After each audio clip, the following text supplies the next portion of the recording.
Gálatas capítulo 6, versículo 7.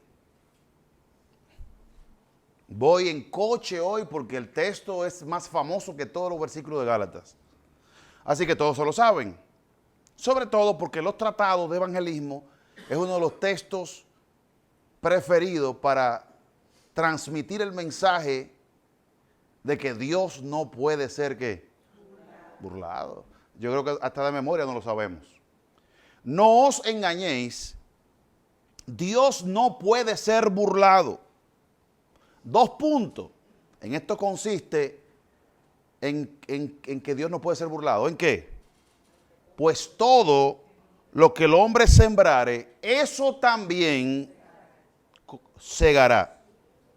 No os engañéis, Dios no puede ser burlado. Pues todo lo que el hombre sembrare, eso también segará. Soberano Dios y Padre Celestial, en esta mañana te damos gracias, Señor, por permitirnos estar reunidos en este lugar bajo tu nombre, con la intención de exponer tu palabra, con la intención, Señor, de explicar tu palabra. Danos ahora la capacidad para escuchar tu palabra. Danos la capacidad, Señor, para entender, asimilar tu palabra. Y permítenos, Señor, que al entender tu palabra corra en nuestro interior y tu palabra sea glorificada, Señor. Y que todo lo que viene a nuestras vidas por medio de ella se forme en nuestro interior. Porque tu palabra tiene poder para edificar, para resucitar. Tu palabra tiene poder, Señor, para reedificarnos. Así que añade a nosotros la capacidad de entenderla y de comprenderla, Señor. En el nombre de Jesús. Amén. Como les digo, el texto es famoso, muy conocido por nosotros. Pero ¿realmente conocemos el texto? De oída lo hemos oído. En muchos lugares lo hemos escuchado, pero ¿conocemos lo que el texto está diciendo? ¿Realmente conocemos lo que está diciendo? Empezando con el hecho de que este texto sigue una secuencia. Por eso empieza diciendo, no te engañes. Por eso ese texto solo, el versículo 7 solo, no tiene sentido si no lo unes con los versos anteriores. Es una secuencia. Pablo está siguiendo una idea. El tema no empieza ahí. El tema empieza versos atrás. Amén, hermanos. Mírenlo, no se engañen. No es que Pablo saltó de la nada, no te engañes, sino que ese texto tiene un contexto. Amén. Y lo primero que el texto, el versículo 7 nos dice, nos advierte, es que no nos engañemos. ¿Puede realmente uno engañarse? ¿Puede un ser humano vivir engañado? Entonces, claro que sí, pues la Biblia dice que engañoso sobre todas las cosas es el corazoncito tuyo. Eso que tú tienes ahí dentro de ti y eso que tengo yo es engañoso más que todas las cosas, compitiendo con el diablo por el primer lugar. Porque es más engañoso que todas las cosas. ¿Quién lo conocerá? Dice Jeremías. Es engañoso el corazón. Entonces nosotros solamente tenemos que darle rienda suelta a nuestra mente y a nuestro corazón y a nuestra imaginación para estar engañados. Nadie tiene que venir de afuera a engañarnos. Nosotros tenemos la fábrica del engaño dentro de nosotros. Por eso Pablo nos dice, no te engañes. Ahora, ¿en qué es que nosotros no debemos engañarnos? No nos debemos engañar en creer que nosotros podemos engañar a Dios. Amén. Como el ladrón juzga por su condición y nuestro corazón es engañoso, nosotros pensamos que podemos burlar a Dios. Por eso la advertencia, Dios no puede ser burlado. Ustedes han visto, ahora mismo está famoso el caso de muchas empresas que están tratando de escanearte el iris. ¿Por qué? Porque las huellas digitales son únicas, pero están limitadas, tienen pocos puntos, pero el ojo tiene más de 300 puntos únicos en ti. Y la razón por la que hay que constantemente estar renovando los modelos de seguridad es porque todos los días hay un grupo de personas en el mundo tratando de burlar la seguridad. Amén. ¿Ha visto los programas de alerta aeropuerto? Que muchas veces es por reacción y comportamiento de las personas que mediante las cámaras van observando el comportamiento y el que hace algo raro lo llaman y coincidencialmente y muchas veces tiene algo.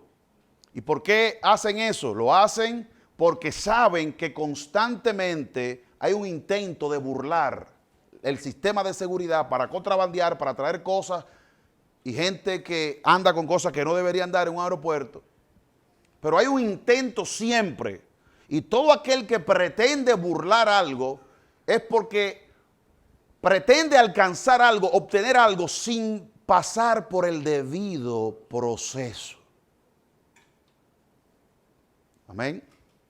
Por eso en los bancos hay un sistema de seguridad, los celulares tienen un sistema de seguridad porque hay formas, hay personas que están tratando de burlar esos sistemas para obtener o tu cuenta de banco o tu número de tarjeta de crédito y un montón de información valiosa. Hay un intento siempre. Muchas veces a usted no le ha llegado algún correo electrónico diciendo que tu celular o que tu cuenta o que algo algo ha pasado para que usted le dé y entre y robarte la data. Siempre hay alguien que está tratando y es buscando a ver qué pueden agarrar, qué pueden obtener. Pero ellos pueden ponerse a trabajar, ¿sí o no? Como todos los demás, pero no quieren ese 8 a 5, esas 6, 5 días a la semana, no lo quieren, quieren el resultado, pero no quieren el precio que hay que pagar. Amén, hermanos. Pablo nos advierte a nosotros que nosotros también podemos caer en el engaño de intentar burlar, obtener los resultados de Dios sin pasar por el debido proceso. Y como Dios no puede ser burlado, entonces hay un montón de cosas. Sí, hemos sido salvos, pero esta gente también es salva. Esta gente son cristianos, son salvos. Tienen al Espíritu Santo, o no lo dice Gálatas capítulo 4, que tienen al Espíritu Santo, versículo 6. Y como ustedes son hijos, versículo 6, y por cuanto sois hijos, Dios envió a vuestros corazones el Espíritu de su Hijo que clama, Abba Padre. O sea, son creyentes.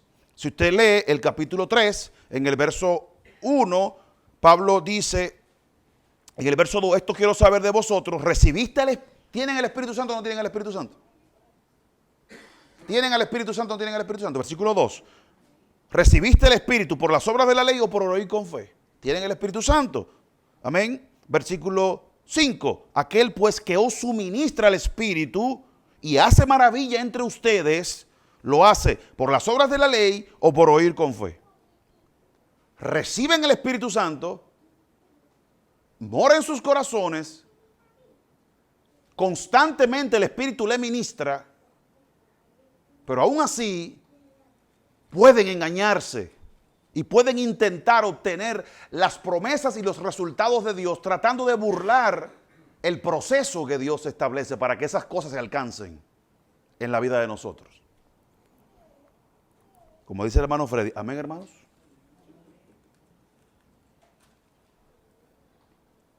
Amén, hermanos. Sabemos nosotros, y esto es una regla, esto es un principio bíblico que está establecido desde la creación hasta el final. Todo lo que uno siembra, eso es lo mismo que cosecha. Y la razón por la que esa ley se establece y no falla nunca, nunca, es porque Dios no puede ser burlado. Si usted hace mal y le va bien, entonces Dios fue burlado. Si usted hace bien y le va mal, entonces Dios fue burlado. Dios está sentado en su trono y dice el libro de Proverbios y toda la Biblia que sus ojos están pendientes al corazón, a las acciones de los hombres para darle retribución a cada uno conforme. Y eso no está hablando del día del juicio, está hablando aquí y ahora.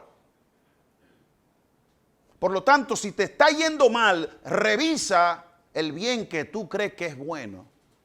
Vea la palabra y revisa bien. Porque Dios no puede ser burlado.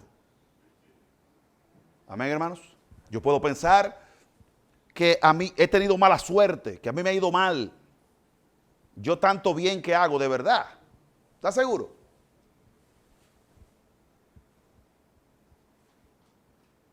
Lo que sucede es que si yo no conozco de semillas, de plantas, yo puedo sembrar una mata de coco esperando naranjas mañana. Ese engaño, esa ignorancia que yo tengo en mi cabeza sobre el tipo de mata que estoy sembrando, los frutos, los resultados me van a aterrizar, me van a chocar con la realidad y me van a decir, mire, ignorante, usted no sembró naranja, usted sembró limón. ¿O no te humilla la realidad? No nos humilla la realidad. No nos humilla la realidad. Nos humilla. ¿Por qué nos humilla? Porque el resultado que teníamos, que esperábamos, no vino porque te engañaste. Y Dios se va a encargar siempre de que lo que yo siembro, eso mismo coseche. Sea bueno o sea malo. Dios se va a encargar de eso. Porque Él no puede ser burlado. Y si el hombre puede burlar a Dios, ya esto se acabó. Podemos cerrar la iglesia, cerrar República Dominicana, cerrar el mundo, porque esto se acabó ya. ¿Cuál es la esperanza de nosotros? Que Dios no puede ser burlado y Él sabe todas las cosas y Él va a recompensar, no solo en el mundo venidero, sino aquí. Porque déjeme decirle que el juicio de Dios comienza por casa. Y dice 1 Corintios capítulo 11 que el Señor nos juzga ahora para no condenarnos mañana con el mundo. O sea que el asunto está aquí ahora. Y temor de Dios no es que mañana me va a mandar al infierno. No, temor a Dios es temerle, no quebrantar, no traspasar los límites que Él ha establecido, porque aquí y ahora te la puede hacer poner la vida difícil. Amén, hermanos. Si no, pregúntele a Ananías y Zafira, pregúntele a todos los hombres y mujeres de Dios cómo han sido disciplinados, como le pasó a David cuando el Señor mató 70,000 personas por el censo, cuando Dios lo quebrantó por medio de la familia, cuando David cometió el adulterio, que lo quebrantó 4 veces. O sea, no fue de que un futuro, no, todo lo contrario. Como Dios no habita con el pecado y como Dios es celoso de tu vida, entonces el Señor no va lejos para sacar la correa y disciplinarnos. Sobre todo porque nosotros tenemos la tendencia a oír su voz y a endurecer el corazón. Porque la primera medida del Señor no es la correa, es hablarnos.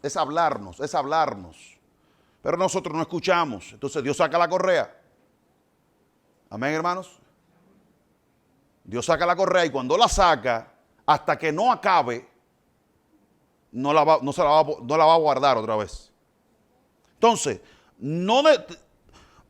se nos advierte, frena, detente. ¿Por qué? Porque Dios no puede ser burlado. Todos sabemos que si usted siembra, porque ese es el ejemplo que Pablo está utilizando para ilustrar lo que sucede, usted siembra una semilla y no es verdad que sale un mango, una sola, no, eso va a multiplicarse. Eso se va a multiplicar. No solamente es que hice algo, sino que eso va a traer unas consecuencias y viene multiplicado y Dios nos da a beber del agua que nosotros le dimos a beber a Él. Y como dice la gente, nos da de nuestra propia medicina. Entonces, versículo 8, continúa Pablo la idea. Porque el que siembra para su carne, de la carne segará corrupción.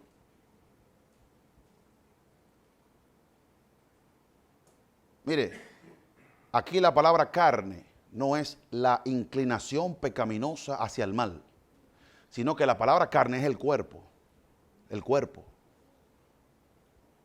humano, no el pecado, no la inclinación del mal, sino las cosas que el cuerpo necesita para vivir. Por eso es que dice que de esa carne segará ¿qué? Corrupción. Claro, yo puedo tener este saco hoy, se ve muy bonito, en un año, 6 meses, ya el saco no sirve. Gasté el dinero en comprar el saco, mi cuerpo está cubierto, se ve bien, dice Freddy que estoy tirado más que qué sé yo qué, pero en par de meses, par de años, se acabó. Los zapatos, la comida, ¿dónde termina? Entra por la boca y termina en la letrina, dice el Señor Jesucristo, por eso no puede contaminar al hombre. ¿Termina cómo? Corrupción. Se corrompe, pierde su valor. Todo lo que nosotros invertimos, incluso, dice la Biblia que sin duda nada trajimos a este mundo y sin duda nada nos llevaremos. Y durante el proceso de nuestra vida vamos a mudarnos en diferentes casas, vamos a tener diferentes vehículos, vamos a tener diferentes cosas, vamos a comer diferentes comidas, vamos a tener diferentes camas, diferentes cosas, y todo va hacia la corrupción. Se pudre, se pierde el brillo, se pierde su valor, se dañan las cosas. Amén, hermanos. Sin embargo, contrastando eso, contrastándolo, más el que siembra para el espíritu, del espíritu, ¿qué dice? Si ustedes leen ese versículo en la Biblia textual, la palabra espíritu, la primera palabra espíritu está en minúscula, haciendo alusión no al Espíritu Santo, sino a mi vida espiritual. Y la segunda palabra, espíritu, está en mayúscula, diciéndome que del Espíritu Santo voy a tener esta recompensa. Si siembro para mi espíritu, entonces el Espíritu Santo promete un resultado. Mire bien, yo no puedo obtener ese resultado a menos que siembre para mi espíritu. ¿No es lo que dice el texto? ¿No es lo que dice el texto? Entonces, si yo manejo mi vida sembrando para mi vida espiritual, no es que el cuerpo no necesite, como dice el Señor allá en Mateo capítulo 6, que comeremos, que beberemos, que vestiremos. Dice el Señor, si el Padre te dio a ti el cuerpo, no te va a dar la comida que sustenta el cuerpo. Y si Él viste las flores de la manera que la viste por encima de la gloria de Salomón, ¿qué no va a hacer contigo, hombre de poca fe? Amén. ¿No valemos nosotros más que las flores? ¿No valemos nosotros más que las aves? Y si Dios hace esas cosas por ella, por ellos, la va a hacer por nosotros, y más cuando valemos más para Él. Porque Cristo no murió por las flores y Cristo no murió por las aves. Cristo murió por nosotros. Y murió por nosotros porque nos amó. Y murió por nosotros porque el Padre nos amó y lo entregó. Y Él nos amó y Él se entregó por nosotros. Amén, hermanos. Ahora bien, el cuerpo tiene necesidades. ¿Y quién más que Dios lo sabe? Pues Dios creó al hombre en el sexto día. ¿Y por qué lo creó en el sexto día? Porque el hombre necesita condiciones para poder existir. Por eso no podemos habitar en la luna. Por eso no podemos habitar en Marte y en esos planetas que están alrededor de nosotros. No podemos habitar porque no hay condiciones. El hombre necesita condiciones de vida para poder vivir. No solamente el hombre, sino hasta la misma creación necesita condiciones. Y Dios creó esas condiciones para que nosotros podamos vivir. Por eso al último día ya de la creación crea al hombre. Eso lo sabe Dios bien claro, porque Dios sabe por qué me da hambre, porque Él me dio un sistema para que me dé hambre. Dios sabe que necesito vestir. Tanto es así que Adán y Eva estaban avergonzados y Dios es el primer diseñador de moda de la historia. Porque les hizo túnicas de pieles, mientras los pobres lo que estaban era cubriéndose con hojas de higuera secas. Así que Dios sabe que yo necesito. Y no es que Él no provea para esas cosas. El problema es que nosotros, siguiendo el curso del mundo, la vanidad y un montón de cosas, terminamos dando prioridad a las cosas terrenales, y el Señor nos advierte allá después que multiplica el pan y los peces y ellos comen el pan y se sacian, dice: trabajad por el pan que no perece, que a vida eterna te va a llevar, y que Dios el Padre ha designado al Hijo para que te lo dé. Dios sabe más que nadie está consciente de nuestras necesidades. Tanto es así que el Señor dice de esta manera: no solo de pan vive el hombre, sino de toda palabra que sale de la boca de Dios. Así que Dios está consciente de nuestra necesidad. El problema con nosotros es que nosotros intentamos sustituir el gozo del Espíritu, la paz de Dios que sobrepasa todo entendimiento, y todas las virtudes y dones y talentos y frutos del Espíritu. Tratamos de sustituirlo ¿con qué? Con la compra compulsiva de un montón de cosas que no necesitamos para nosotros vivir. Eso es tan así que alguien decía que es lamentable que todo lo que nosotros llamamos felicidad termina en una tienda. Amén, hermanos. Amén. ¿Cuándo fue el último día que usted pensó que necesita un tiempo para estar en su casa tranquilo? No. Todo lo que nosotros llamamos fiesta, celebración, siempre implica un costo económico. Ya nosotros no sabemos disfrutar a veces ni lo que tenemos, porque ese olorcito a nuevo, eso es diabólico, eso es cocaína, ese olor a nuevo. Uno se hace adicto a ese olor, y más sabroso que eso, una cosa, una fragancia. Así es que somos, hasta ahora, intencionalmente, no le he dicho ni le he leído el texto de dónde viene entonces la afirmación de que Dios no puede ser burlado. ¿De dónde viene? Viene del versículo 6. Del verso 6. Es de ahí que Pablo inicia un nuevo tema en el capítulo 6 del libro de Gálatas. ¿Por qué? Porque del 1 al 5, Pablo introduce un tema. Del versículo 1, capítulo 6, versículo 1 al 5, Pablo introduce un tema. Y en el capítulo 6, verso 6, Pablo cambia de idea y aplica otro tema. Y es en ese tema que Pablo introduce en el versículo 6 que está atado lo que dice en el versículo 7. Si leen el versículo 1 hasta el 5, van a darse cuenta, hermanos, si alguno fuere sorprendido en alguna falta, vosotros que sois espirituales, restáurale. Si eres espiritual, es lógico entonces que vas a tener un espíritu, porque eres espiritual, ¿verdad? Eres espiritual. ¿Un espíritu de qué? De mansedumbre.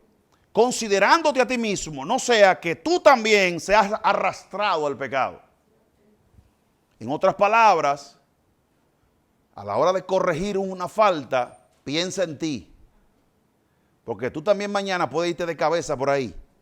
Porque nadie está exento de caídas. Y el que esté firme, mire bien y que no caiga. Versículo 2. Sobrellevad los unos las cargas de los otros y cumplid así la ley de Cristo. Mire aquí. Porque no es la primera vez que Pablo en este capítulo menciona el tema del engaño, sino es que cuando en el versículo 7 es la segunda vez que lo menciona, pero la primera es esta, en este versículo. Porque el que se cree ser algo, no siendo nada, ¿qué? Por eso le digo que lo que dice en el versículo 7 es un tema nuevo, porque ya Pablo dijo, le está advirtiendo a los hermanos, del versículo 1 al versículo 5, le está advirtiendo, este tema, este caso, bréguenlo así. Trátenlo así. Y tenga cuidado, si usted está creyendo que usted es espiritual y su proceder no es espiritual y su actitud no es espiritual, por lo tanto usted lo que se está engañando. ¿Lo dice o no lo dice? Sea responsable. Mire que es la Biblia suya que lo dice, no la mía. para que después no diga que yo dije. Versículo 3, porque el que se cree ser algo, no siendo nada, claro, de igual manera, el que siembra una mata de mango esperando coco, se está engañando porque no va a tener ese resultado. De igual manera, el que dice ser espiritual, pero su actitud ante la persona que cae no es la de levantarlo y restaurarlo, está evidenciando con sus obras que esa persona está desubicado. Sus obras contradicen lo que dice. ¿No es así? Así que, y ahí Pablo introduce un método que todos debemos usar para saber de verdad qué es lo que estamos haciendo y en qué dirección estamos yendo. ¿Cuál es? Así que cada uno someta a prueba, porque somos expertos en evaluar este mensaje. ¿Y el tuyo dónde está? Evalúa el tuyo. Evalúa tú al otro. O sea, evalúa tú tu propia vida. Ya que tú sabes tanto de si está algo bien o mal, el tono, y tú, hazlo tú. Como le decía alguien, de que, oye, ¿qué se siente que en ese mundial de fútbol tú hayas pateado el penal y fallaste? Y dice él, cuando tú vayas a un mundial y te coloques, tú sabrás lo que yo sentí. Porque yo soy el único que estaba ahí. Ustedes están de afuera mirándome, los fanáticos siempre están de afuera mirando. Pero el que está ahí en el terreno es el que sabe. Por lo tanto, podemos ser expertos, y lo somos, en evaluar lo que el otro está haciendo, lo que el otro está diciendo. Pero Pablo está diciendo aquí, lo está diciendo aquí, porque el que yo pueda evaluar a alguien no me va a sacar del engaño espiritual en el que yo estoy viviendo. A mí me saca del engaño espiritual cuando yo tomo mi propia obra. Entonces, dice Pablo, algo que la iglesia le tiene mucho miedo, es que tengo moqué. Ahí está el hermano vanagloriándose. Es que si usted pasó por el sedazo, pasó por el colador, usted tiene motivo de gloriarse. No en otros, sino en usted. Amén, hermanos. Usted tiene que gloriarse cuando usted pasa por el proceso. Por eso es que Romanos capítulo 12, versículo 3 nos dice que nadie tenga más alto concepto de sí que el que debe tener. Que piense de sí con cordura, conforme a lo que Dios le repartió. ¿Por qué? Porque somos expertos en engañarnos, en creernos cosas que no somos. Y la evidencia revela que no somos. La evidencia revela contundentemente que no somos lo que estamos pensando. Por eso viene la frustración, por eso viene la caída y el resbalón, porque no es lo que estamos pensando. Tu boca dice una cosa, pero el resultado dice otro. Por eso el texto claramente dice, así que cada uno someta su propia obra, entonces tendrás motivo de gloriarse solo respecto de sí mismo y no en otro. Yo conozco a fulano, a tal empresario, a tal pastor, hasta tenemos fotos y cosas. Gran cosa, mi hermano. Cuando se cierran las puertas, se apagan las luces, allá, como dice la canción de Jesús Edén Romero, en la habitación, cuando nadie te ve,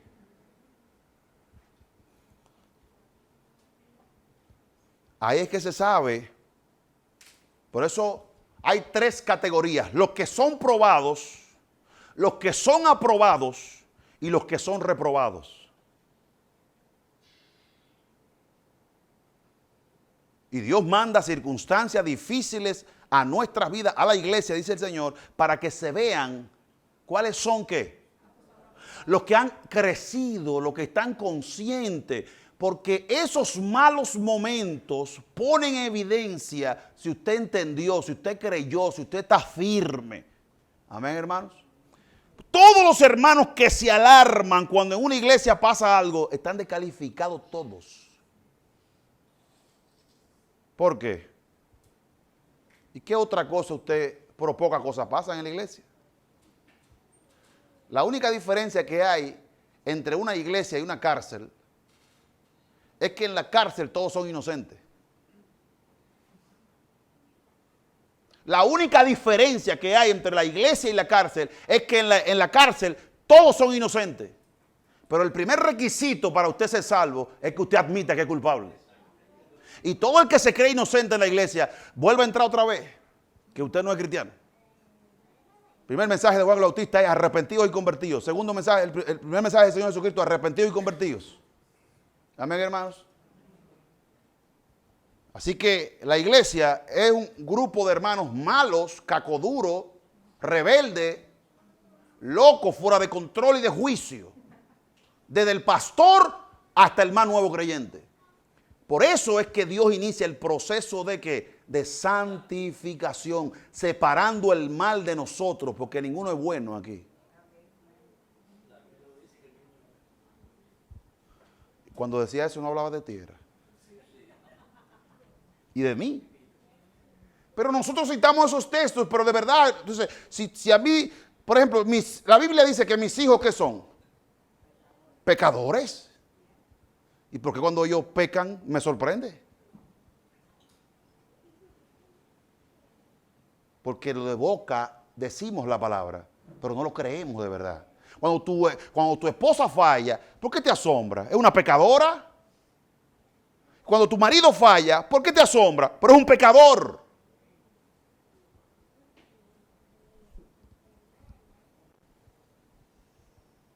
Usted se sorprendería de que un cojo cojeara.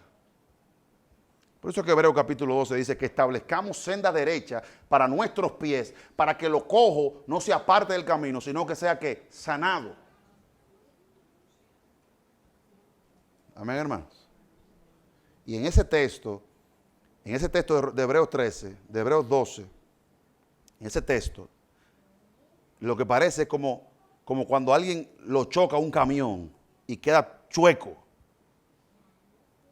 Entonces, se establece, como sucede hoy en día, pero en aquel entonces no era así, pero hoy en día te ponen un yeso para que el pie se enderece. Entonces lo que dice el autor de Hebreo es que establezcamos sendas derechas delante de nuestros pies para que lo cojo no se salga del camino, sino que sea sanado. ¿Usted sabe qué fue lo que chocó a esa persona que está cojo, que quedó chueco? Fue la disciplina del Señor. Fue la disciplina del Señor. Cuando ahí dice que levantemos las manos caídas y las rodillas temblorosas, es por los golpes. Por eso es que dicen los versos arriba que no menosprecie la disciplina del Señor, sino que la tengas por alta estima, por la razón de que Dios disciplina solamente a sus hijos. Y si ustedes no son disciplinados por el Señor, entonces el Señor los tiene como bastardos y no como hijos. Porque Dios no se mete con muchachos ajenos. Con lo de él sí.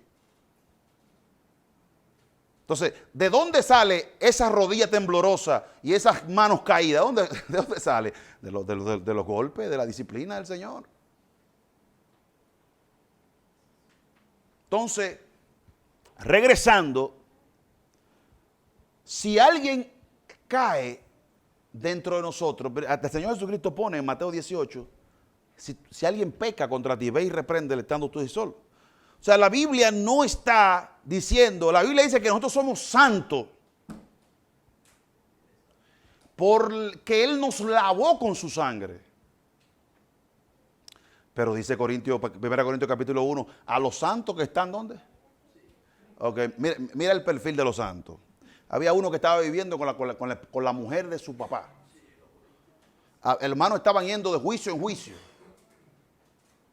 Habían hermanos que estaban acostándose con prostitutas de las que ministraban en el templo allá de Afrodita. En el culto había un caos donde el que profetizaba y hablaba en lengua estaba en competencia.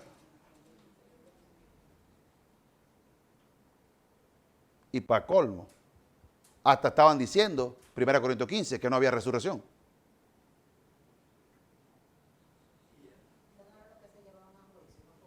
El capítulo 6 de Corintios. Precisamente, la palabra se introduce a nuestras vidas, como dice Juan 16, 17, 17, santifícalos en tu verdad, tu palabra es la verdad. Porque hay una realidad, es verdad que Dios sacó al pueblo de Israel de Egipto, pero ellos en el desierto se volvieron en su corazón a Egipto.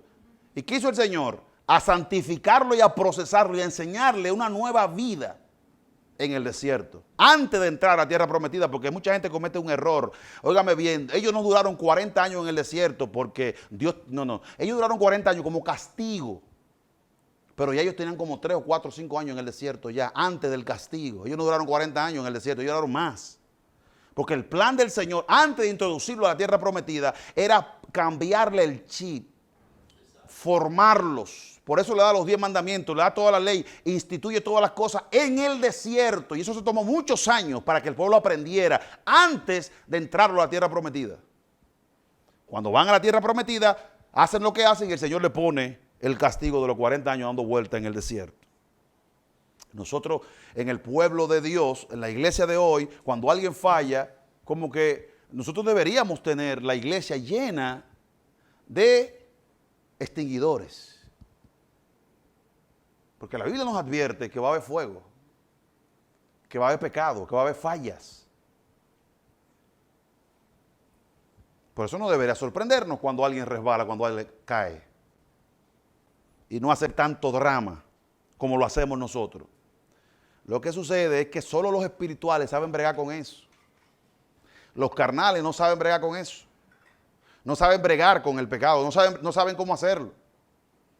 Solo los espirituales. Por eso Pablo le está hablando a quién aquí. A los espirituales. Cuando alguien caiga, levántele y restaure de esta forma, evidenciando por medio de las obras de ustedes lo que ustedes realmente creen de ustedes y son. Amén, hermanos. Y la Biblia tiene muchas formas de confrontar y bregar con el mal. Ahora, volviendo al versículo 5, dice, porque cada uno, ¿qué? Ay, santo. En el versículo 2 dice que nos ayudemos a sobrellevar las cargas de los otros. Pero en el verso 5 dice que cada uno de nosotros tiene que llevar, ¿qué? Su propio mérito. Su propio galardón. ¿Cómo se obtiene ese mérito, ese galardón y esa responsabilidad? Al procesar mi obra, evaluarme y ver cuáles son mis resultados. Y eso va a testificar de que ciertamente o soy espiritual o soy carnal. Podemos dejarlo ahí para que ustedes no se vayan guapos conmigo hoy y no leamos el versículo 6.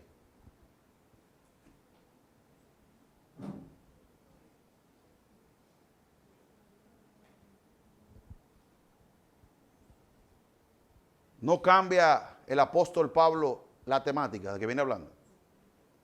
Porque te habla de una persona que cae, te habla de una persona cómo hay que restaurarla, cómo no debe caer en el engaño a alguien creyendo que es espiritual y comportándose de forma distinta a la que él está explicando, y le advierte que cada uno va a llevar su carga, su responsabilidad ante Dios, ¿verdad?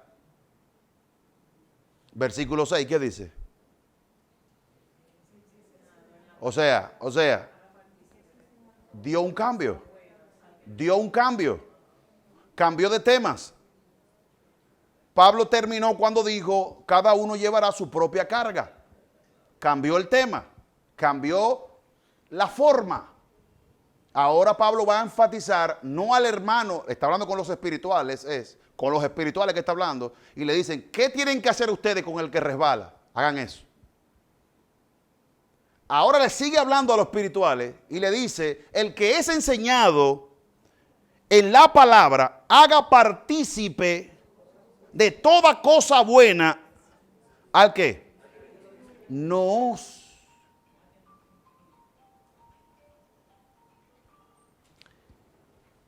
El que es enseñado en la palabra, haga partícipe de toda cosa buena al que lo instruye. ¿Nos qué? ¿Usted está viendo? El versículo 7 no tiene que ver con los versículos anteriores, es decir, con el 1, 2, 3, porque ya Pablo advirtió en los versos arriba cómo una persona puede engañarse. Y vuelve y mete el tema del engaño porque está conectado con el versículo 6.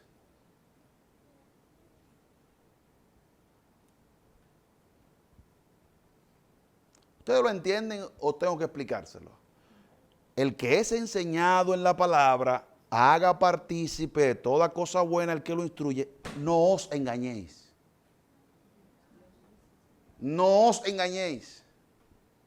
El engaño viene por pretender crecimiento espiritual, una comunión con Dios,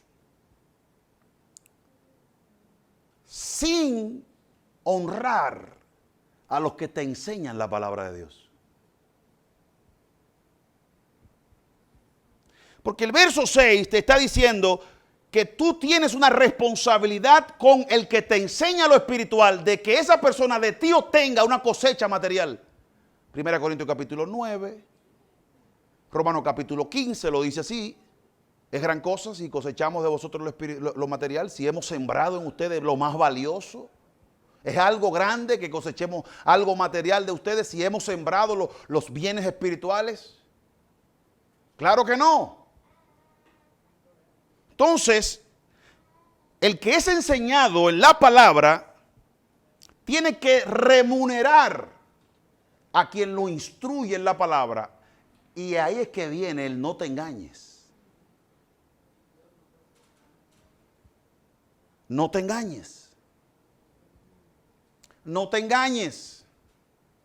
Porque si no sostienes a los que te sostienen, se va a caer todo.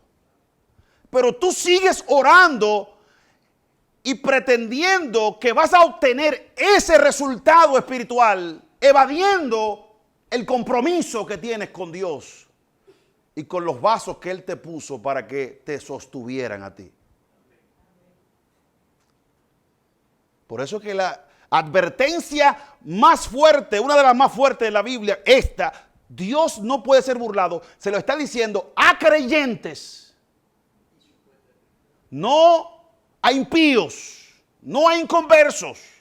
Se la está diciendo a cristianos con el Espíritu Santo, como ya le leí ahorita, en su vida. Se lo está diciendo a ellos.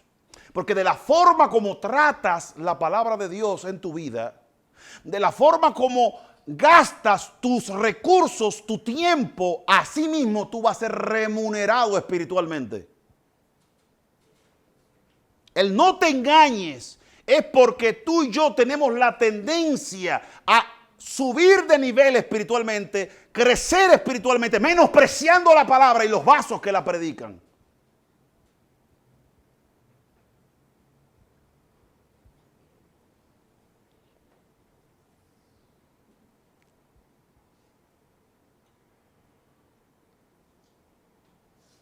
Por eso es que dice el verso 8, el que siembra para su carne, el que usa su tiempo, sus recursos económicos y todo lo que tiene y lo invierte en cosas únicas y exclusivamente de este mundo, hasta ahí va a llegar. Incluso no te lo vas a llevar. Por eso María, cuando se inclina a escuchar la palabra del Señor, tiene una recompensa mayor que Marta, porque nadie le puede quitar lo que ella está adquiriendo.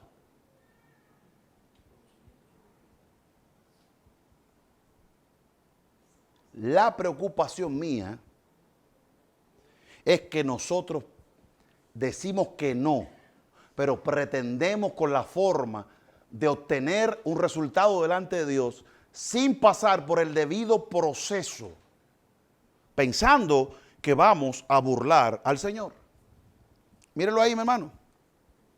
Esa es la razón por la que tiene la rodilla pelada y no te responden una oración.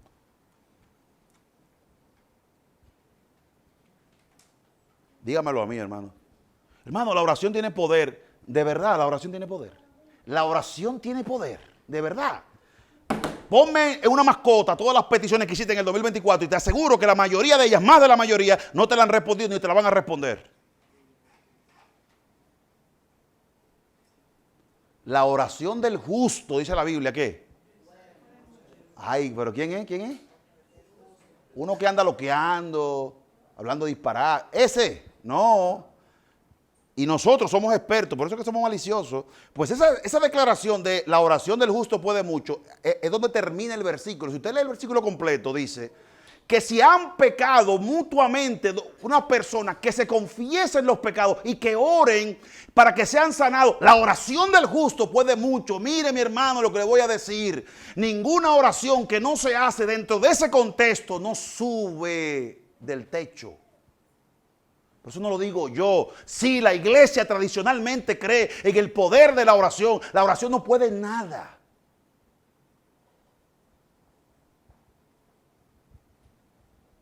Lo que puede es el contexto donde se esté orando. Amén, hermanos. Muchos hermanos que comemos como locos y después vamos a orar por sanidad. Trabajamos sin el debido proceso en el descanso que la Biblia establece, que son 6 días y 1 de descanso, y que las noches no son para trabajar, o sea, no está estableciendo un orden. Entonces, cuando estamos con el colesterol y vuelto loco y sin idea, hay que orar por mí, que te lleve el diablo. Porque la Biblia te establece el orden. Hermano, usted es muy fuerte. Más fuerte es tu terquedad. Más fuerte es la terquedad de nosotros. Que vivimos sembrando un modelo de vida que nos empieza a dar resultados negativos. Entonces queremos resolverlo con oración. Por eso Dios no nos responde nada. San Juan capítulo 15, por si alguien no entiende lo que estoy diciendo con relación a la oración, mire lo que dice el versículo 7. Si permaneces en mí, Juan 15, 7, si permanecéis en mí y mis palabras permanecen en ti, ¿qué dice? Y mis palabras permanecen en vosotros, pidan todo lo que quieran. Amén. Entonces, hay una permanencia en Él, hay una adición a Cristo. Las palabras suyas moran dentro de mí. Entonces puedo pedir. Porque sin palabra de Dios, sin valorar la palabra de Dios, la oración no funciona, la oración no sirve. Ayunaste, pasaste hambre. Te diste una vigilia, perdiste tu tiempo. Eso no lo digo yo. Eso lo dice, búsquenlo, Isaías 58. ¿Qué dice Isaías 58?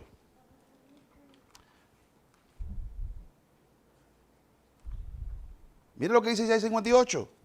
Clama voz en cuello, no te detenga. Alza tu voz como trompeta y anuncia a mi pueblo ¿qué? Pero mire qué rebelión más rara. Mire qué rebelión más rara. Una rebelión rara. Porque mira lo que estaba haciendo. Versículo 2. ¿Qué es el pueblo?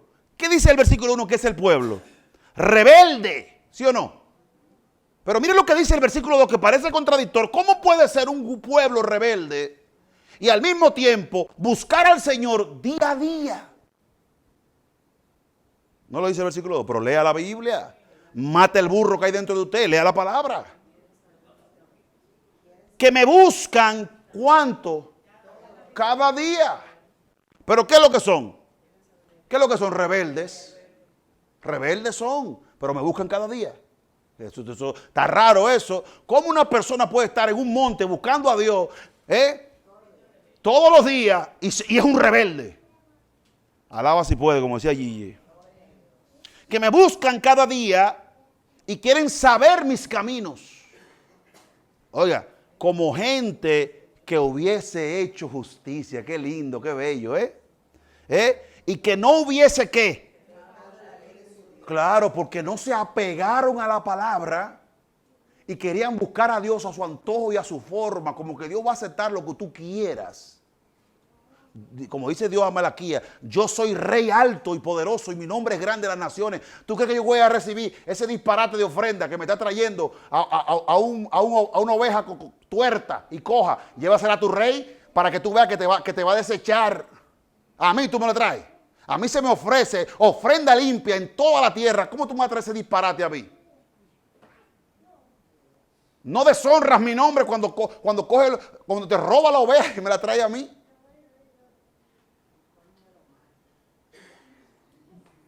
Porque estaban buscando a Dios, pero era la forma de ellos, era como yo daba la gana. Y mire lo que dice aquí. Me piden justos juicios y quieren acercarse a Dios. ¿Por qué? Pregunta Isaías. Porque de ellos dicen, ayunamos. ¿Qué? Pero lee el versículo, porque ahorita sale a criticarme y a acabarme a mí.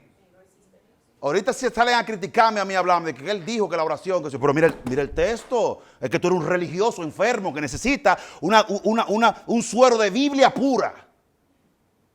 Mira lo que dice el texto, que dicen ayunamos, pero no soy yo que lo digo, es el mismo Espíritu Santo a través de Isaías que le está diciendo al pueblo, esta es la razón por la que no le hago caso cuando ustedes lo que están es pasando hambre.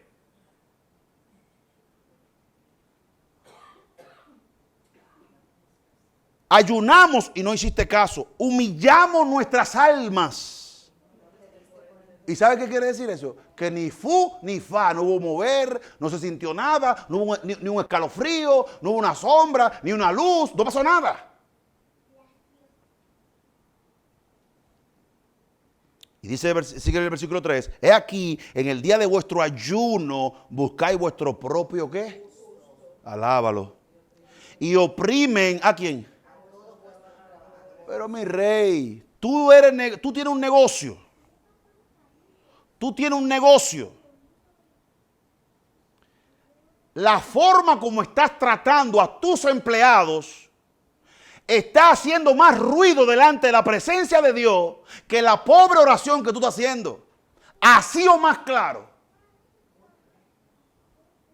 Puedes llevar a Moisés, a Samuel y a Esdras a interceder por ti. No hay forma. Versículo 4. He aquí que para contiendas y debates ayunáis. Y para herir con el puño inicuamente, no ayunéis como hoy, para que vuestra voz sea oída en lo alto. ¿Es tal el ayuno que yo escogí? ¿Es eso lo que yo mandé a hacer? Que de día aflige el hombre su alma, que incline su cabeza como un junco y haga cama de silicio. Aquí está toda la práctica que nosotros hacemos. Ayuno, silicio, inclinarnos, doblar la cabeza. ¿Ustedes creen que eso fue lo que yo escogí? ¿Llamaréis esto ayuno y día agradable a Dios? Y entonces versículo 6. ¿No es más bien el ayuno que yo escogí que desatar las ligaduras de impiedad? ¿Qué son las ligaduras de impiedad? Cada 7 años, cuando usted tenía un esclavo judío, usted tenía que liberarlo. Adicional, que de ahí que viene eso aquí, había que dar una liquidación. La liquidación, había que dar algo para que él arranque. De ahí que viene la liquidación que dan. Pero ellos, ¿saben qué hacían? Como el faraón, no querían soltar a los esclavos. Entonces, no es más bien...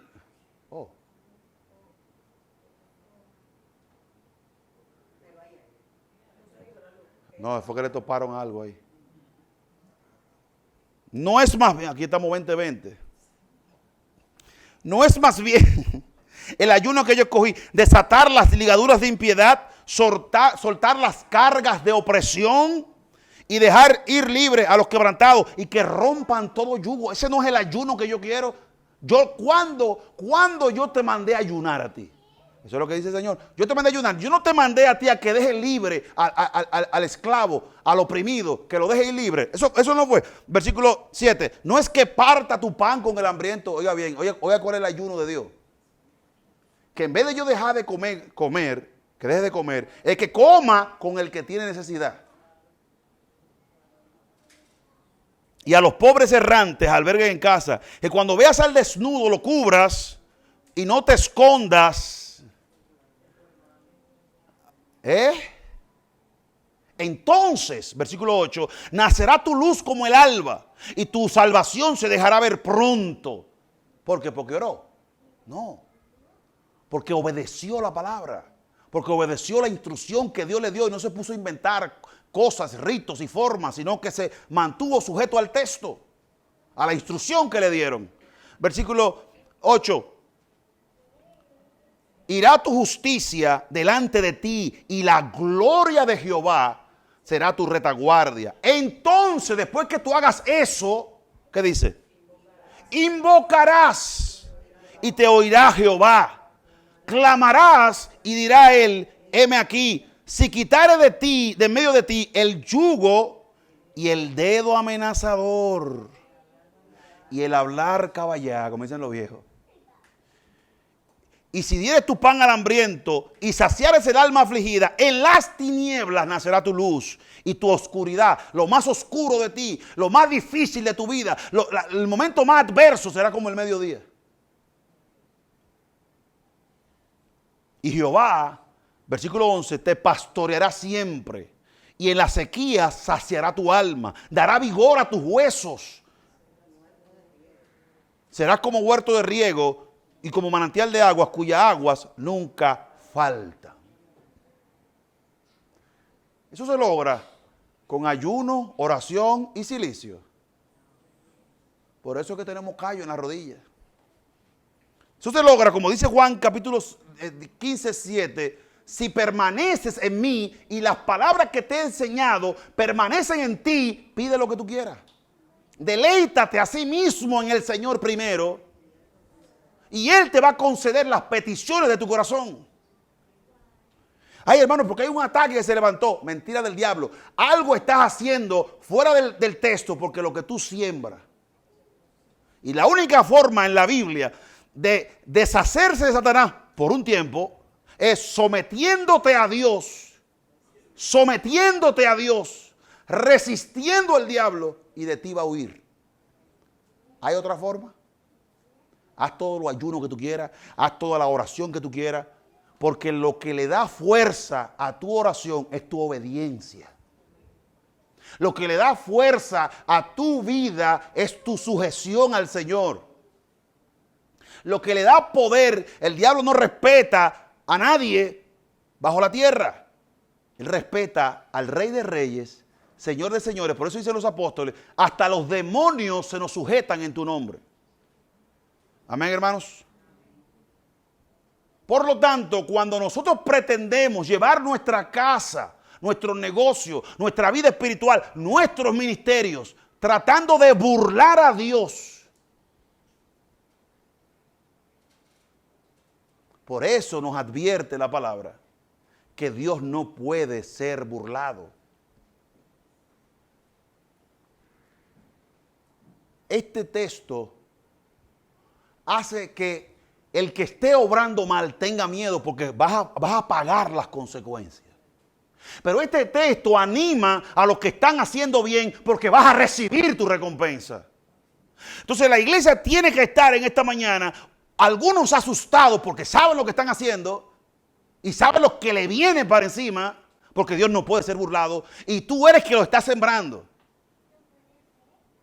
O otro grupo que ha peleado la buena batalla de la fe, que se ha mantenido por encima de sus instintos, de sus pensamientos, se ha mantenido y ha tratado de apegarse al Señor. Usted también va a recibir su recompensa.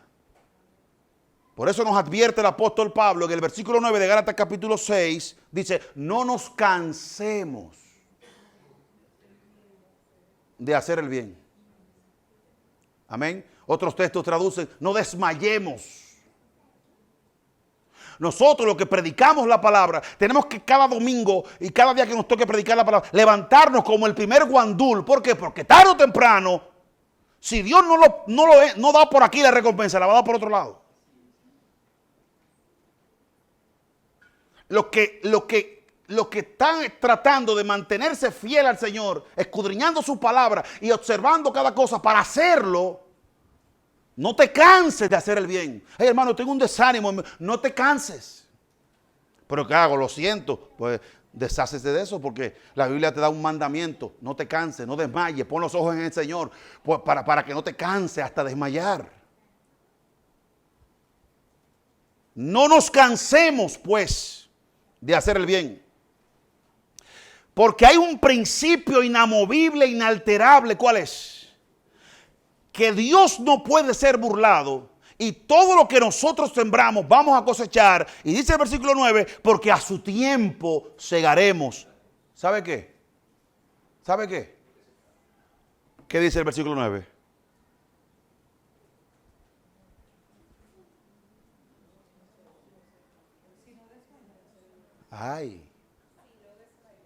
Ay, mire qué interesante. Aquí no se puede mirar para atrás. Aquí no se puede tirar la toalla. Aquí usted no puede rendirse. Usted se desanima y se cae y se traya como Elías. Pero usted va a la presencia, usted tiene que pararse. Tiene que levantarse.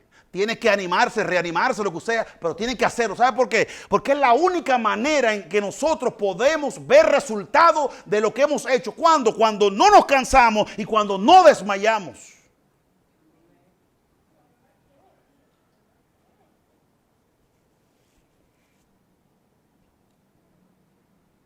Por eso, para servir a Cristo hay que negarse a uno mismo. Hay que dejar de ser uno mismo. Porque hay cosas en la vida que a uno le dan durísimo y lo tiran al suelo y uno pierde el norte y el rumbo. Tienes que levantarte. Tienes que levantarte. Tienes que levantarte. Tienes que seguir adelante. Usted nació solo, usted va a morir solo. No importa quién llegó, quién se fue. Tienes que seguir adelante. Porque uno pierde el rumbo. Tienes que seguir adelante. Después de todo lo que uno ha sufrido, usted va a dejar perdido esa liquidación. 20 años, la va a dejar perder. Resiste. Que ese dinero no es que se lo van a dar, ese dinero es suyo, usted se lo ganó ya. Lo va a dejar perder. A su tiempo, el tiempo de Dios, usted va a cosechar. Si no abandona. ¿No eso es lo que dice ahí? Están flojos ustedes. ¿Eso no es lo que dice ahí? Si no desmaya, vas a ver. Entonces, ¿qué es lo que está en juego? Mire, hay un texto, el del trigo y la cizaña, que le dicen los siervos al dueño de la propiedad: arrancamos la cizaña. ¿Qué dice el hombre? Mire, esa es una de las mejores lecciones de sabiduría de la Biblia, que a veces uno no la percibe. Ese hombre compró la tierra, aró la tierra, pagó los empleados, compró la semilla, plantó todo y pagó todo lo que tiene que ver para que la plantación crezca y todo bien. Y un enemigo le sembró cizaña. Cuando él ve eso y los empleados de él ven eso, el impulso del corazón de ellos es: corta todo y arranca todo. Dice, espérate. Independientemente de que yo no tenga toda la producción que yo estaba contemplando que iba a tener, pierdo más si comienzo a arrancar la cizaña, porque también me puedo dañar el trigo. Déjalo que fluya todo, que al final la cizaña no da fruto, el trigo sí. Y si yo gasté 10,000 para sembrar esta tierra, si saco 50, hasta 10,000 que saque, empaté, no perdí. Amén, hermanos. Ay, pero usted le está explicando a alguien que está a su lado, que vive con usted o que es amigo suyo, sobre un negocio que usted tiene. Y dice: suelta eso, sal de eso, vende todo. Ay, mi vida entera. No, yo tengo que sacarle al último clavo de eso, tengo que sacarle beneficio. Amén, hermano. Al último clavo tengo que sacarle beneficio. Yo no puedo soltarla así porque sí, en un arrebato de ego y de locura, que después cuando pasan los años, sabe usted, yo no debía hacer eso. Si Dios nos permitiera el privilegio de pensar con la cabeza fría en el momento. Porque normalmente es cuando pasa la tormenta que uno dice: oye, yo podía hacer esto, hacer esto, hacer esto. Pero en el momento, en la calentura, uno no piensa con frialdad y toma malas decisiones. Por eso el ego y los negocios no funcionan. El ego y los ministerios no pueden ir de la mano. El ego y los matrimonios no pueden ir. El ego y la familia no pueden ir. ¿Por qué? Porque el ego es una mentira, un engaño de tu cabeza.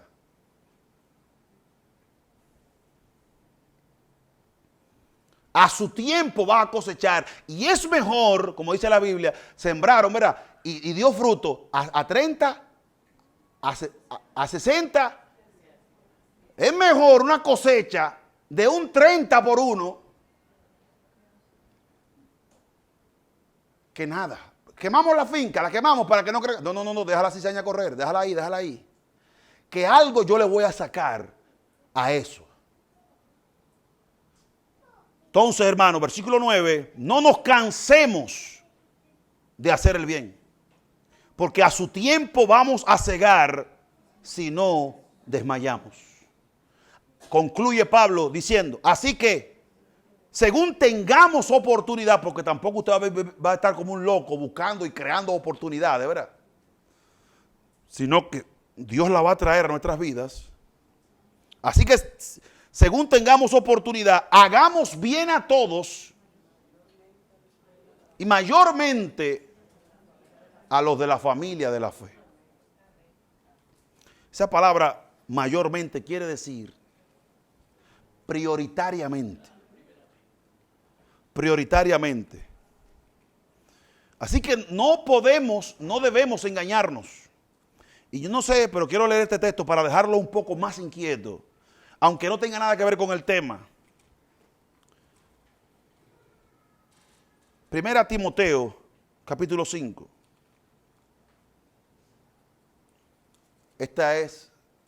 Estoy en la parte final de la última reflexión. Estamos en tiempo. Me dicen amén cuando estén ahí. Versículo 8. ¿No lo quieren leer? Mire la palabra otra vez ahí. Mire la palabra otra vez ahí. Pero usted está viendo la palabra otra vez, mayormente. Allí dice, hagan bien a todos, mayormente a la familia de la fe. Aquí dice, aquí te pone otro mayormente, porque la Biblia te va haciendo un esquema de prioridades. Primero, tu familia, tu casa, tu esposa y tus hijos ahí.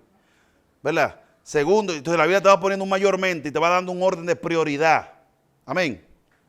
Pero la razón por la que leo este verso es porque, como dice el versículo 8, porque si alguno que no provee para los suyos y mayormente para los de su casa, ha negado la fe y es peor que un incrédulo. Algunas versiones, es peor que un impío. Entonces, el pecado de la blasfemia contra el Espíritu Santo no se perdona. Ya usted ve lo grave que es, porque a pesar de que Dios perdona todos los pecados, ese no se perdona, ¿sí o no? Ya usted sabe por la sentencia sabe que es grave. Segundo pecado, la idolatría. Hay consecuencias hasta la tercera y cuarta generación. Entonces, los nietos y bisnietos le alcanza el pecado de la idolatría. Lo dice la palabra en Éxodo 20. Ahora, ¿cuál sería el pecado más terrible después de esos dos? ¿Cuál sería el pecado más terrible después de esos dos? Y ahí, a la mente de nosotros nos va a llegar adulterio, fornicación, esto, aquello. Esos son disparates, mi hermano. Oiga lo que dice este versículo. Versículo 8. Que si alguno de nosotros no provee, es peor que un impío. Ya con eso ya, ¿verdad? O sea, ¿tú sabes lo que es caer por debajo de los impíos? ¿Usted sabe lo que es caer por debajo de los impíos? Ser peores que un impío. Y como Pedro, negamos la fe.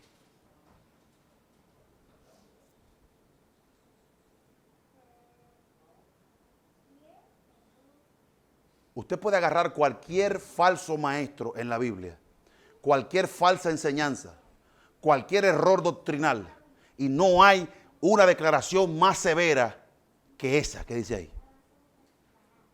Porque un falso maestro es un impío. Amén. Un creyente con un error doctrinal es un creyente que le falta más conocimiento y comprensión de las Escrituras, pero no es peor que un impío. Pero un hombre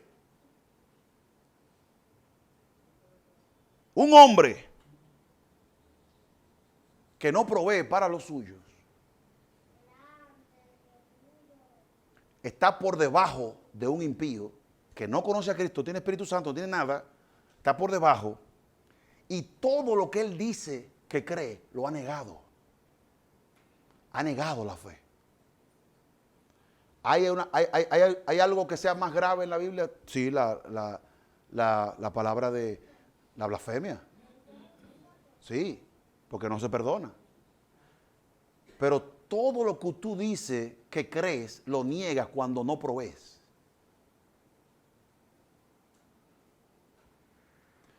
y caemos peor que un impío. A ese nivel Dios ve la responsabilidad de nosotros de proveer a nuestra casa. A ese nivel Dios ve. Yo estoy aquí con buena teología, buen saco, buena doctrina, sana doctrina. No hice nada. No hice nada. ¿Pero por qué? No lo hice porque no llevé provisión a mi casa. Amén, hermanos. No llevé provisión a mi casa. En este país, si tú no les mantienes a tus hijos, te meten preso. Una de las pocas cosas que no te pueden embargar los bancos es los cuartos de la manutención de tus hijos.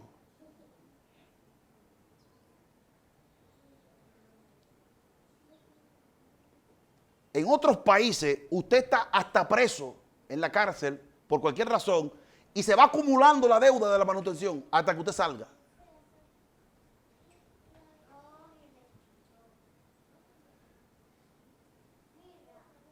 Así Dios te ve a ti, a mí, cuando yo soy mejor que un impío. ¿Cuándo? Cuando yo soy mejor que un impío. Y cuando yo confirmo la fe. Cuando soy responsable proveyendo para mi familia y para las cosas que tienen que ver con Dios. No, eso es lo que dice el último versículo allá. No, eso es lo que dice el último versículo allá. Por eso Dios ha asumido una responsabilidad en nuestras vidas y es que Él es el proveedor de nuestras vidas. ¿Sabe que Dios es el proveedor del proveedor? Dios es el proveedor del proveedor. Amén. Y Dios abre puertas y la ha abierto. Y por eso yo siempre le he dicho que la palabra provisión significa ver antes. Que es lo mismo que providencia. Es ver antes.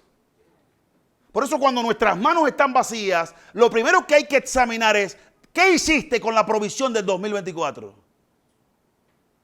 Porque Dios comenzó a proveerte en enero del 2023.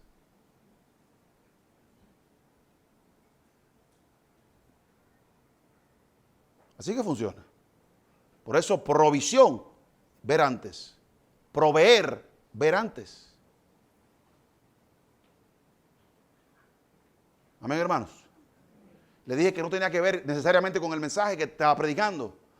Pero sí quería dejarlo inquieto para que usted sepa que cuando usted y yo no tenemos provisión, no tenemos que llevar a nuestra casa. Hay que volver el rostro al Señor. Hay que volver el rostro al Señor y clamar. Y en su presencia, pedirle que todo en nuestras vidas se enderece, porque muchas veces esa ausencia de recursos en las manos no es más que cosechando lo que hemos sembrado. Amén, hermanos. ¿O usted está diciendo que Dios se olvidó de usted este año, que no le dio provisión? Que no le dio provisión. Que Dios se olvidó de usted. Que Dios ha sido infiel, que Dios no ha sido fiel. ¿Ha sido fiel el Señor con usted este año? ¿Ha sido fiel el Señor con usted este año? ¿Y por qué las manos están vacías? ¿No fue suficiente? Pida más. ¿Qué pasó? ¿Por qué no tienes en la mano?